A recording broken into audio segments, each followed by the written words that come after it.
जय Hind. Graduation pass out सभी छात्राएं ध्यान देंगी कि आप लोगों के स्कॉलरशिप से रिलेटेड कुछ न्यूज आया है, साथ ही कुछ नोटिस भी आया है। तो चलिए देर न करते हुए बारी बारी से इन सूचनाओं पर हम लोग चर्चा कर लेते हैं।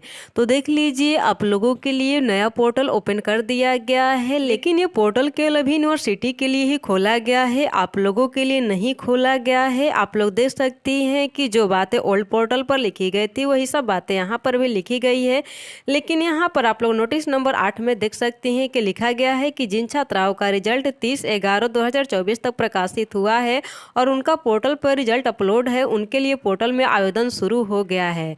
तो देखिए, यहाँ पर तो लिख तो दिया गया है कि पोर्टल में आप लोगों के लिए आवेदन शुरू हो गया है, लेकिन स्क्रॉल करके जैसे ही आप लोग नीचे जाती हैं, यहाँ पर देख लीजिए लिखा गया है ऑफिशियल लॉगिन, यानी कि आप लोगों को भी लॉगिन नहीं करना है। सूत्रों के माध्यम से खबर आ रही है कि आप लोगों के लिए फरवरी या मार्च में पोर्टल खोला जाएगा, तब जा करके आप लोग ऑनलाइन आवेदन कर पाएंगी। तो इस बात को आप लोग ध्यान में रखिएगा। अब देखिए, इस न्यू पोर्टल का लिंक आप लोग को हमारे वीडियो के डिस्क्रिप्शन बॉक्स में मिल जाएगा, वहां से क्लिक करके आप लोग इस पोर्टल पर आ सकती हैं और टाइम टू टाइम जो भी अपडेट होता है इस पोर्टल पर आप लोग घर बैठे अपने मोबाइल से चेक कर सकती हैं। अन्यथा वीडियो के माध्यम से हमारे द्वारा आप लोग को बता ही दिया जाता है।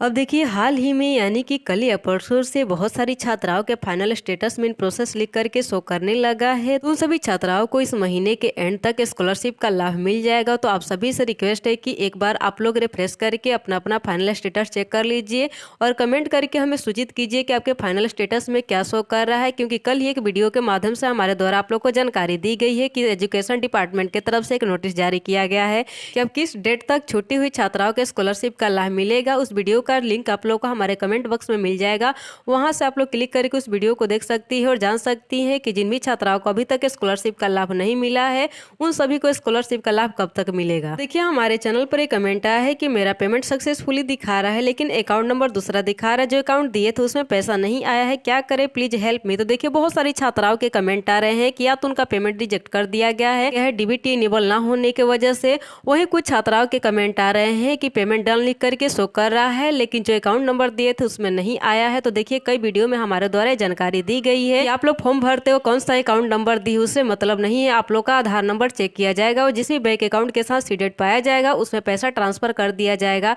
तो आप लोग एक बार चेक कर लीजिए कि आप लोग का आधार नंबर आप लोग के किस बैंक अकाउंट के साथ सीड है, उसी में पैसा आया होगा। आप लोग जाकर के उस बैंक अकाउंट को चेक कीजिए, आप लोग को स्कॉलरशिप मिल जाएगा।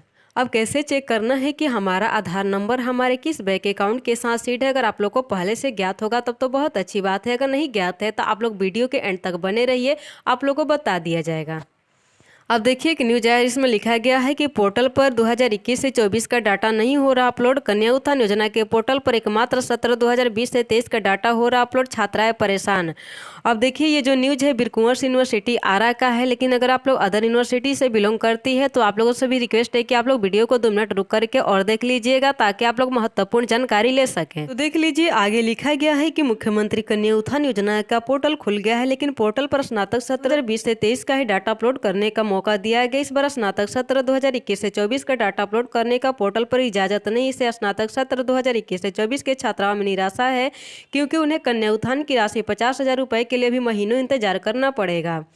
देखिए, वीर कुंवर सिंह विश्वविद्यालय के नोडल पदाधिकारी वकारू जमा ने बताया कि पोर्टल पर स्नातक सत्र 20 से 23 का ही डाटा अपलोड किया जा रहा है। इस सत्र के 31,000 छात्राओं का डाटा अपलोड करना है, अभी तक 8,000 डाटा ही अपलोड किया गया है।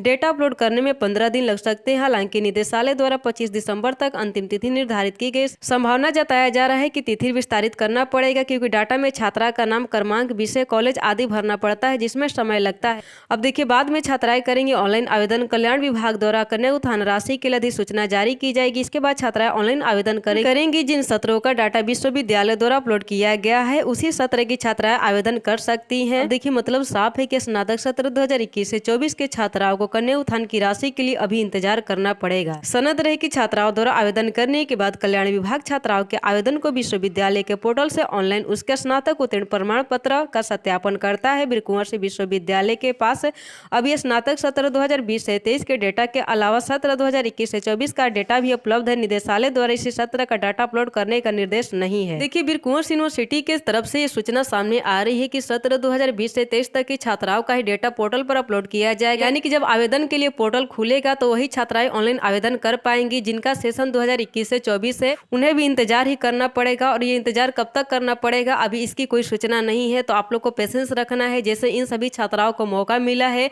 एक न एक दिन आप लोगों को भी मौका दिया जाएगा। लोग इंतजार कीजिए अपनी बारी का। देखिए, जहां आप लोग स्टेटस चेक करती है उसके नीचे में ही लिखा गया है कि सभी छात्राओं को सूचित किया जाता है कि जिनका भी आधार आपके बैंक खाता से सीडेड डीबीटी के लिए नहीं है। डीबीटी का अर्थ होता है डायरेक्ट बेनिफिट ट्रांसफर, यानी कि जिसके थ्रू आप लोग का स्कॉलरशिप आप लोग के अकाउंट में आएगा, और बैंक से तुरंत संपर्क करें, क्योंकि आधार सीडिंग और खाता से आधार लिंक अलग अलग चीजें हैं। देखिए, आधार लिंक का अर्थ होता है कि जब भी आप बैंक अकाउंट खुलवाती हैं आपसे आपका आधार नंबर मांगा जाता है या उसका जेरोक्स मांगा जाता है, और आपका आधार नंबर आपके बैंक अकाउंट के साथ लिंक कर दिया जाता है। इससे फायदा ये होता है कि आप जहां चाहें आधार कार्ड से पैसा निकाल सकती हैं। लेकिन सीडिंग यानी मैपिंग का अर्थ होता है कि आपका आधार नंबर एक समय में किसी एक ही बैंक अकाउंट के साथ सीड हो सकता है, एक से अधिक बैंक अकाउंट के साथ सीड नहीं होगा। किसी भी सरकारी योजना का लाभ लेने के लिए आपका आधार आपके किसी न किसी बैंक अकाउंट के साथ सीड होना जरूरी होता है। अब देखिए, फॉर्म भरते वक्त आप कौन से बैंक अकाउंट का डिटेल्स दिए इससे मतलब नहीं है, आपका आधार नंबर मिलाया जाएगा और जिस बैंक अकाउंट के साथ सीड पाया जाएगा पैसा उसी में ट्रांसफर कर दिया जाएगा। अब देखिए, जिनका भी बैंक अकाउंट आधार के साथ सीडेड नहीं है उनका भुगतान नहीं किया जाएगा। यहाँ पर स्पष्ट तौर पर लिखा जा रहा है। देखिए, यहाँ पर लिखा गया है कि जिन छात्रों का भुगतान असफल हुआ है यानी कि फेल्ड हो गया है, वो सभी अपना आधार जल्द से जल्द बैंक अकाउंट से सीड कराए ताकि दोबारा से भुगतान की प्रक्रिया पूरी की जाए। चेक करेंगे कि हमारा आधार नंबर हमारे बैंक अकाउंट के साथ सीड है कि नहीं। अगर सीड है तो किस बैंक अकाउंट के साथ सीड है आप लोग घर बैठे अपने मोबाइल से चेक कर सकती हैं, अगर आपका मोबाइल नंबर आपके आधार नंबर से जुड़ा होगा तो चेक करने का प्रोसेस कुछ इस प्रकार है। आप लोग को गूगल पर आना है और यहाँ पर टाइप करना है। आप लोग ध्यान से देखिएगा कि हम क्या टाइप कर रहे हैं। तो यहाँ पर टाइप करना है बैंक आधार सीडिंग स्टेटस है। बस इतना ही टाइप करके आप लोग को सर्च कर देना है। हम कर देते हैं। अब देखिए, इतना टाइप करने के बाद स्क्रॉल करके थोड़ा नीचे आना है और देख लीजिए ये UIDAI का ऑफिशियल वेबसाइट है। इस पर आप लोग को क्लिक कर देना है। हम क्लिक कर देते हैं। देख लीजिए, क्लिक करने के बाद कुछ इस तरह का इंटरफेस ओपन हो जाएगा। यहाँ से आप लोग लैंग्वेज को चेंज भी कर सकते हैं, इंग्लिश में रख सकते हैं और हिंदी भी कर सकते हैं। अब स्क्रॉल करके थोड़ा नीचे आना है बैंक आधार सीडिंग स्टेटस चेक करने के लिए।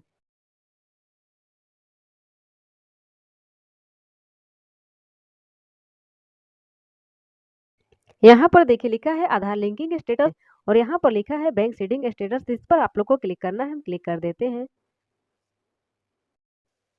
देखिए, क्लिक करने के बाद कुछ इस तरह का इंटरफेस ओपन हो जाता है और यहाँ पर देखिए लॉगिन का एक ऑप्शन आप लोग को दिख रहा होगा। इस लॉगिन वाले बटन पर आप लोग को क्लिक कर देना है। हम क्लिक कर देते हैं।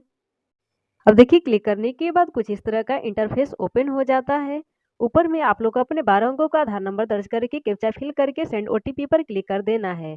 देखिए, इंटर आधार पर क्लिक करके आप लोग को अपने 12 अंकों का आधार नंबर दर्ज करना होगा। चलिए हम अपना दर्ज कर लेते हैं। सही से दर्ज करना है, कोई भी स्पेस या डॉट नहीं देना है। तो आप लोग देख पा रही होंगी कि हमने अपने 12 अंकों का आधार नंबर दर्ज कर लिया है। अब जो कैप्चा दिया गया उसको यहाँ पर फिल करेंगे। अब देखिए, हमें कैप्चा सही से और एक बार में ही दर्ज कर लेना है, क्योंकि वेबसाइट ऑलरेडी बिजी रहता है। हम विलम्ब करेंगे तो दिक्कतों का सामना करना पड़ेगा। कैप्चा दर्ज करने के बाद सेंड OTP पर क्लिक करते हैं। हमारे आधार कार्ड से जो भी मोबाइल नंबर रजिस्टर्ड होगा उस पर OTP जाएगा। तो देखिए, फाइनली हमारे आधार कार्ड से रजिस्टर्ड मोबाइल नंबर पर OTP आ गया है। चलिए फटाफट OTP फिल कर लेते हैं।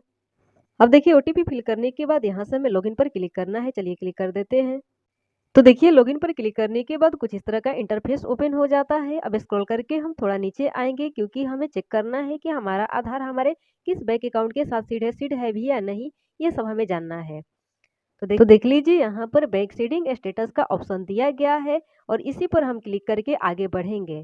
आप लोग भी यहीं पर क्लिक कीजिएगा। तो चलिए हम क्लिक करके देखते हैं कि आगे क्या इंटरफेस ओपन होता है।